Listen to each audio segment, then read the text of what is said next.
You're welcoming us to 15 minutes of consulting best practices. I'm David A. Yes. Fields. I'm here with my associate, Makhlouli Dubey.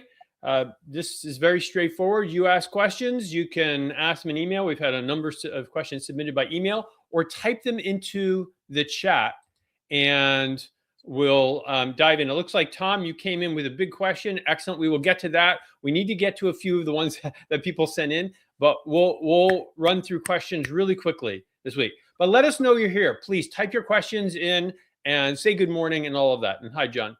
Makhlouli, it's good to see you this morning. It's good to see you too, David. Deidre, what was the first question we had? Makhlouli, maybe you can read that and then I'll answer it. Yes, sure thing. Yes, so our first question is from Addy. Addy's a student, and Addy is saying that they've developed Claude and the ChatGPT solution, and they're interested in turning this into a consulting business, and Addy needs help in turning it into a consulting business. Specifically, David, what Addy is asking is, he or she is stuck on what to do to get their first set of clients, and they're asking us for guidance on that. What do you think, David? Okay, got it. So you've got a practice. You've got a solution in Claude. You've got some ability to use AI tools, which are excellent. However, Adi, what I would say is you are a solution in search of clients, which is typically that's not what we advise.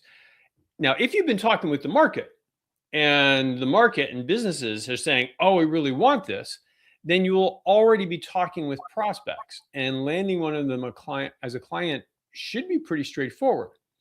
What I'm guessing is you've built some skills. You think those skills are applicable to the market. And so you're thinking, well, how do I get a client? So you're a solution in search of a market. My suggestion, Makhlouli may have a different thought for you, is that you actually should do some real research with prospects and find out if anybody wants the help that you could potentially give. And then practically, in your shoes, I'd look for consulting firms that are already doing this sort of AI work and get some subcontracting or maybe intern work. And that will build up your understanding of client service and client experience, and you'll get case studies. So that would be one thought. Now, you could also turn to staffing platforms like Umbrex, like TopTal, like Catalant, and that would be another way to start getting more market knowledge. I would start with research. Makhlouli, what do you think? Yes, so I think absolutely begin with research. You'll find out very quickly whether your plan should be to go directly to clients with your solution or offering, or you're coming on the back end and you're an enabler for projects that are already existing or that people are taking out into the marketplace. But it all comes down to research. And I think the one important lever that you mentioned, David, that will be very good for Addy is also including the piece about being open to subcontracting. You have to build up your credentials. You're a student, you're coming up, and you might not have the big brand names for credentialization. The fastest way to get those is to work a few projects with people who've done it before. Perfect. All right. So Adi, I don't know if you're on today, you asked a question. If that didn't answer your question, please just let us know or ask a follow-up question. And the rest of you, if you have an opinion on that or thoughts, feel free to chime in.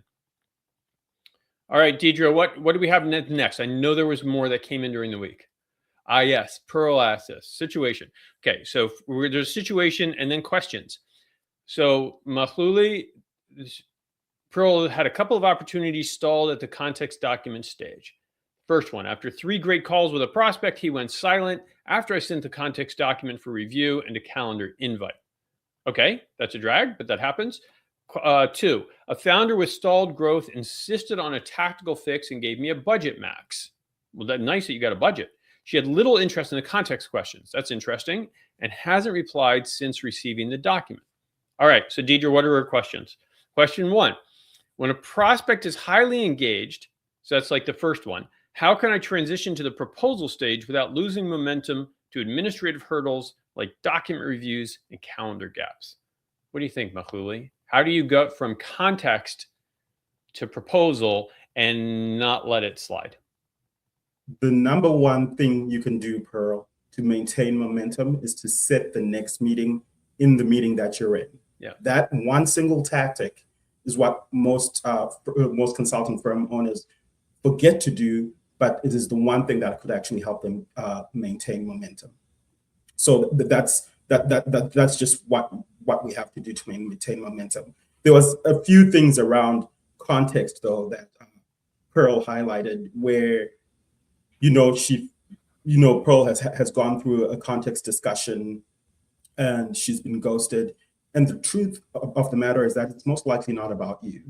It's safe to assume that there's so many other things going on for your client prospect, and they just need a matter of time to process or to work through whatever it is that they have to work through.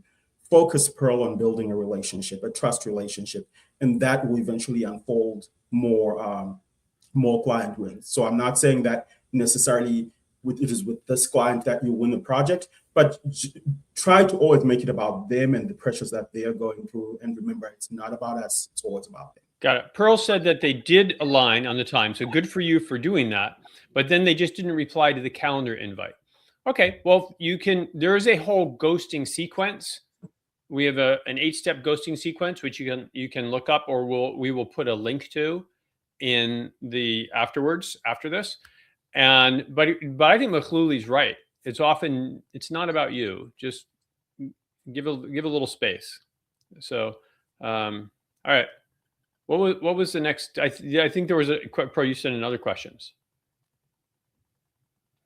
Should the context document have been reviewed live? The next question, David, is so not necessarily right. Go ahead, Makhlouly. Yeah. So not necessarily, the context discussion doesn't need to be necessarily reviewed live together. We found that this doesn't necessarily make a difference for clients. You can send through the context discussion document to them, give them time to read and absorb what you have, and then come back to you. The idea is to trust that the client will come back to you because you've set up a conversation on the back end, so you can have a discussion about what questions may have come up from the context discussion. Yeah. But turning it over to you, David, do you have any other questions or comments? No, I mean, I think that sounds exactly right. So, yeah, what you said, Deidre. There was another. It said 2 of 3. How do I pivot a prospect who is anchored on a narrow tactical need when it's clear they need a broader strategic intervention without making them feel wrong or unheard? Okay, so that was your second example that you gave us in the situation. So what do you think, Makhlouly, if the client is focused on tactical need? In my recollection, Pearls, you said the client wasn't interested in the context questions. How do you pivot them to what they really need? What do you think, Makhlouly? Well, the important framing here to have is that your clients are who know the most about what they need. You only have context for a fixed period of time. They have been in their organizations for a long amount of time. So if your client says they need a wet blanket to solve for a fire problem, the way you build trust is by, first of all, providing them with the wet blanket, and then maybe pulling from your experience and saying, typically when we see fires like this happen, there's other things that happen, and it's not necessarily just the wet blanket that solves the problem. Maybe we need to get sprinklers, and maybe we need to look at the root cause of what's going on. But the way to win trust with your client is to first give them what they need and understand that your clients are not necessarily trying to be difficult. They just are working within the purview of what they know at the time. So give your clients what they need. What do you think, David? Yeah, I think it's fair. I think that probably all of us have run into prospects that we think don't have a good handle on their challenge, or are looking for a Band-Aid when they need a more systemic solution, which sounds like what you're facing, Pearl. And I agree with you, Makhlouly, that first of all, don't assume we always know best. Clients have a lot more perspective on their own businesses than we do. And I agree that just trying to argue them out of what they think is right rarely succeeds. And yeah, you have a discussion with them. What concerns me about the situation that you brought up, Pearl, is she doesn't have interest in context questions. That that part worries me more because that sounds like someone who's just in search of a vendor who said, "I want someone to do this task, and I'm not interested in explaining why. I just want you to do it." And that's not a good partnership.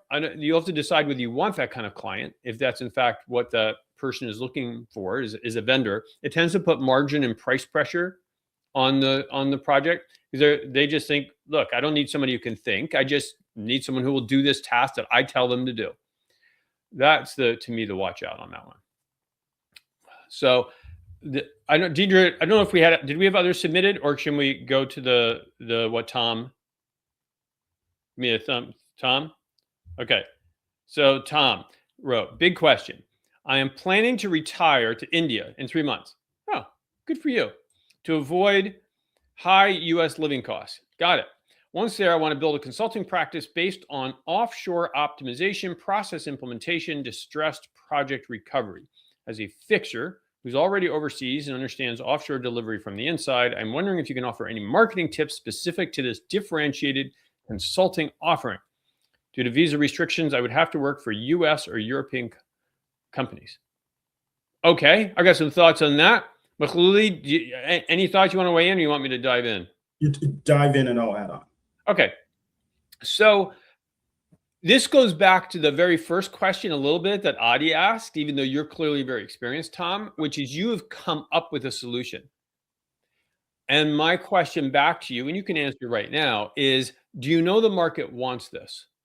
If you know the market wants this, then again, you should be golden. You should be already talking with prospects. We've had clients build really nice practices based on offshoring. And so there's some opportunity that we have seen. But their first step was to confirm that the market wants it. From a marketing standpoint, just be in conversation. Just be in front of your prospects, where your prospects live. Hopefully you're going to be fairly narrow in who you're targeting. You didn't say that. And create the situation where you will then be able to convert exposure into conversation. Conversation, especially for what you're talking about, which has some complexity, is where you're going to win business. Makhlouli, anything to add or think I went off the rails on that one? No, you didn't go off the rails at all, David. So the BD habit remains the same. It's been to be in conversation and to build relationships. And so, Tom, we totally acknowledge that you're saying, well, I'm all the way out in India. How do I continue to build a relationship with folks who are in the US and Europe? And that's maybe at some point where you might want to think about how do you set it up so you can occasionally come back into these jurisdictions and have one-on-ones if that's ever necessary, and to stay in the mix. But still, it's going to be conversation. We are lucky we're living in a world where Zoom and all these other tools help facilitate conversation. So just stay in there and focus on relationship building. Yeah, I like that. I think the occasional trip back to Europe or to the US wouldn't go astray. And so you get some FaceTime with prospects. That would probably help. There's been some good comments here. Frank, you have run into clients who did not know what they needed, and what they were asking for was scientifically impossible. 100% believe that. Again, we've all run into clients where we think they don't know what they need. And in fact, they might not know what they need. We have to listen, though. And in a case where what they want is scientifically impossible, that gives you the chance to let them educate themselves. So create a framework to help them understand what's possible and not possible. It's better for them to teach themselves than for you to teach them, right? For them to get to their own answer. And then someone whose name we don't have, because it just says LinkedIn user, says sometimes you have to start solving the tactical problems for the client to gain more clarity on the strategic issue. And that, I think, Makhlouli, that's what you were saying. And that's absolutely right. Yes. Yeah. And with that, and I know there's another question. Again, it says LinkedIn user, so I'm not sure who you are, where you said you've got a 5-year boutique consulting practice. We will get to that next week because we've used up our 15 minutes. And thank you for all coming. I'm waving down to the chat here. Thank you for coming and joining us, for putting your comments in and your questions, which are great. One quick reminder that if you are running a practice over $1 million, join the consulting firm index. There's more information around it here, cfi.davidafields.com. We got great participation and we'd love to have you in there also, because that's awesome. Also, if you are ever wondering, how will I remember to come back and visit with this team every Monday, just put that in your calendar and that will get you there. And finally, you should be definitely reading the articles that come out every Wednesday. This past week's got a lot of comments on it. It was interesting. And this upcoming one, I think you'll enjoy. So if you are not subscribed, subscribe. And with that, we've used up more than our 15 minutes. So thank you for joining us. Have a fabulous week. And remember, as we've talked about a couple of times today, consulting's about them, not you. It's about them, your clients and your prospects. So give them value and give them kindness, and we will see you next week. Take care. Take care.